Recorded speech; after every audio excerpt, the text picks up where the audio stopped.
سرکار دو عالم صلی اللہ علیہ وآلہ وسلم اللہ تعالیٰ کے آخری نبی بن کر اس دنیا میں تشریف لائے۔ اللہ کریم نے جس طرح دیگر انبیاء کرام کو مختلف معجزات عطا فرمائے، اسی طرح سرکار دو عالم صلی اللہ علیہ وآلہ وسلم کی ذات کو سراپا معجزہ بنا کر دنیا میں بھیجا۔ آپ سے پہلے تشریف لانے والے تمام انبیاء کرام کسی ایک خاص معجزہ کے ساتھ مخصوص شہرت رکھتے تھے۔ مثلاً حضرت صالح علیہ السلام کی اونٹنی کا معجزہ، حضرت موسیٰ علیہ السلام کے عصا کا سانپ بن جانا، حضرت عیسیٰ علیہ السلام کا مردوں کو زندہ کر دینا یا مادرزاد کوڑیوں کو تندرست کر دینا۔ لیکن سرکار دو عالم صلی اللہ علیہ وآلہ وسلم سراپا معجزہ بن کر تشریف لائے۔ آپ صلی اللہ علیہ وآلہ وسلم کی عادات و اطوار، آپ کا کلام کرنا، آپ پر قرآن کریم کا نازل ہونا، اس سمیت کئی معجزات ہیں جو سرکار دو عالم صلی اللہ علیہ وآلہ وسلم کی ذات کے ساتھ خاص ہیں۔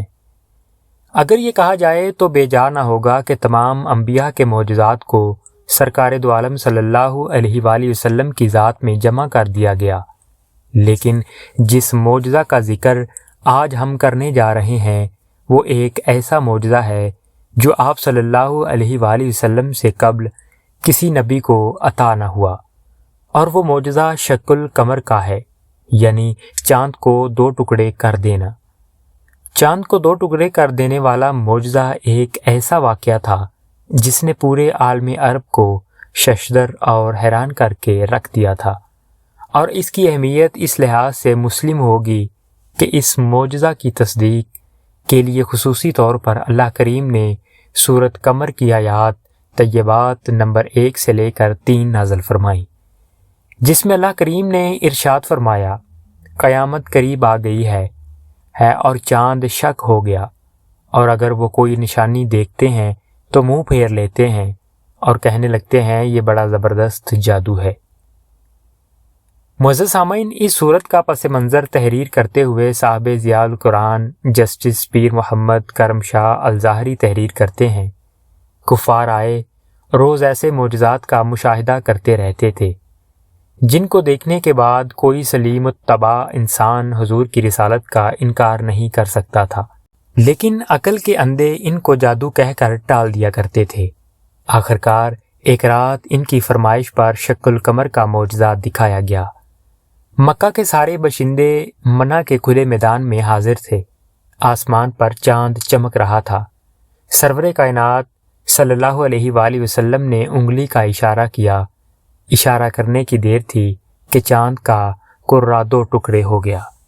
دیکھنے والوں کو یوں محسوس ہوا کہ اس کا ایک حصہ پہاڑ کے اس طرف اور دوسرا دوسری طرف چلا گیا، پھر وہ انا فنا جڑ گیا۔ کفار یہ دیکھ کر تصویر حیرت بن گئے، ان کے پاس حضور کی رسالت کے انکار کا کوئی عذر باقی نہ رہا۔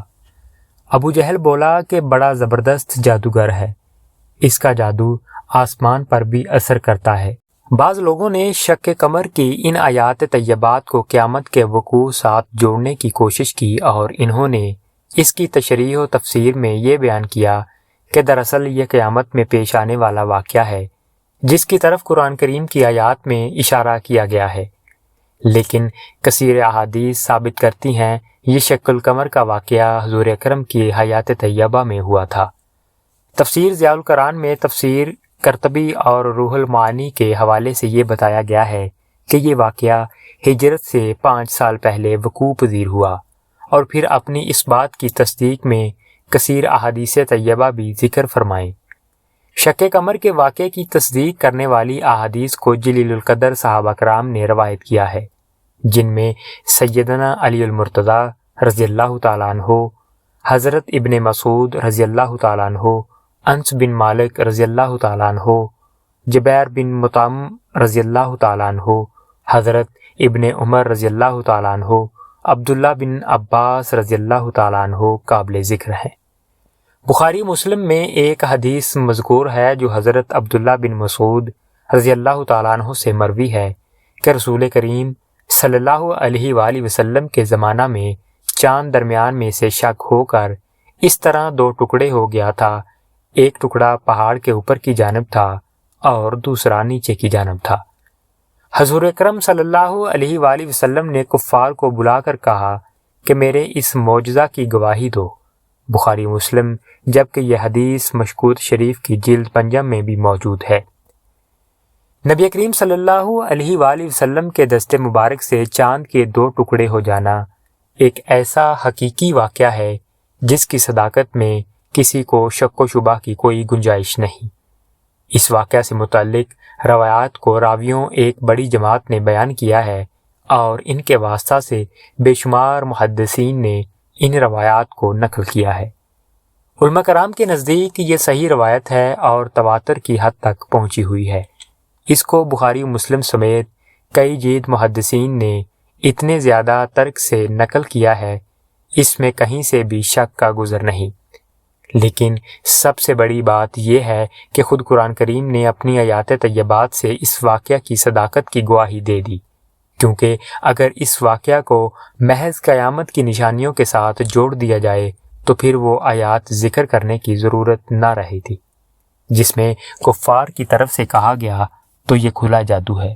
ایک اور حدیث مبارکہ میں اس واقعہ کا ذکر کچھ اس طرح ملتا ہے کہ شعیب ابی طالب میں محصوری کے دن گزر رہے تھے اور محصورین صرف حج کے دنوں میں ہی غار سے باہر نکل سکتے تھے۔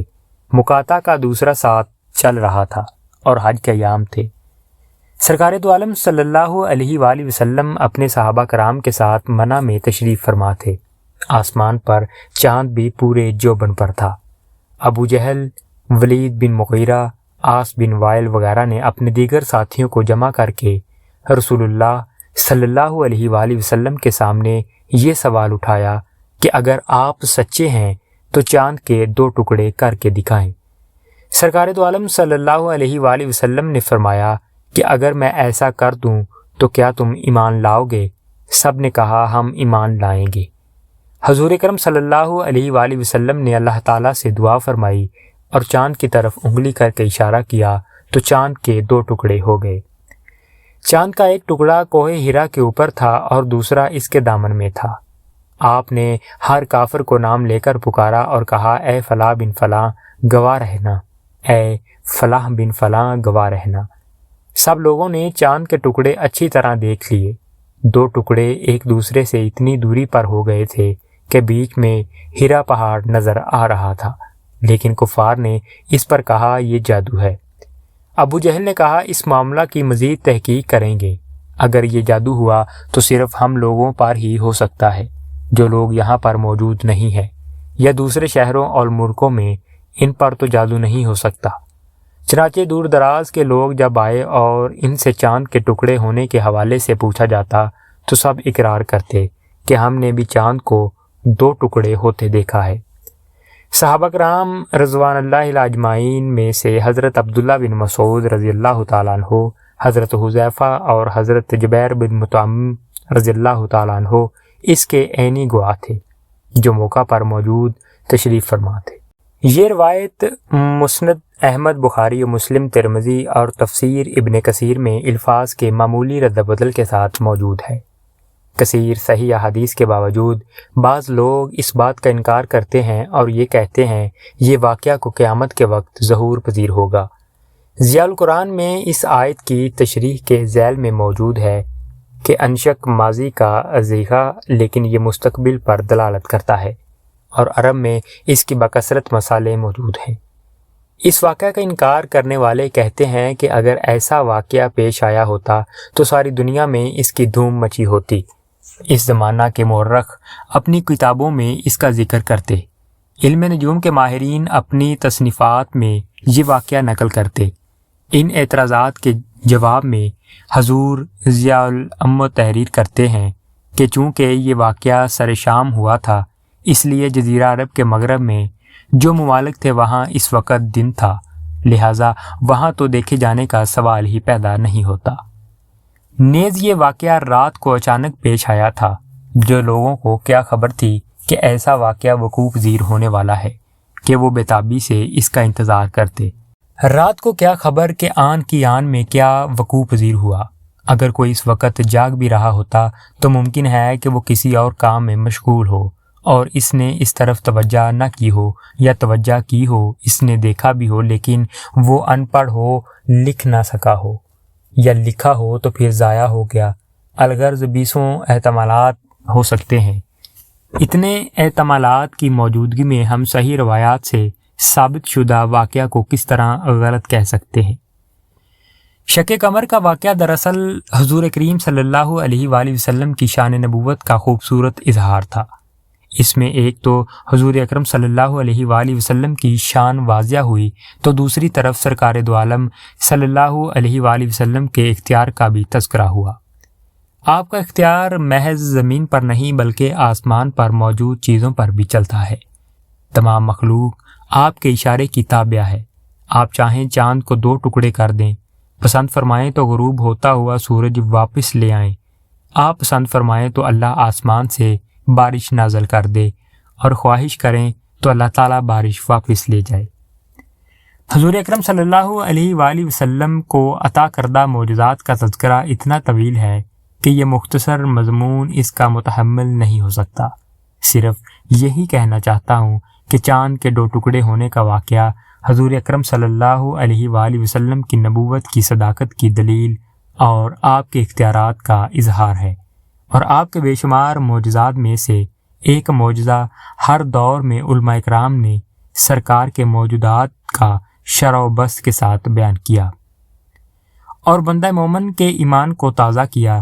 اللہ کریم ہمیں آقا دو عالم صلی اللہ علیہ وآلہ وسلم کی محبت عطا فرمائے، آمین یا رب العالمین۔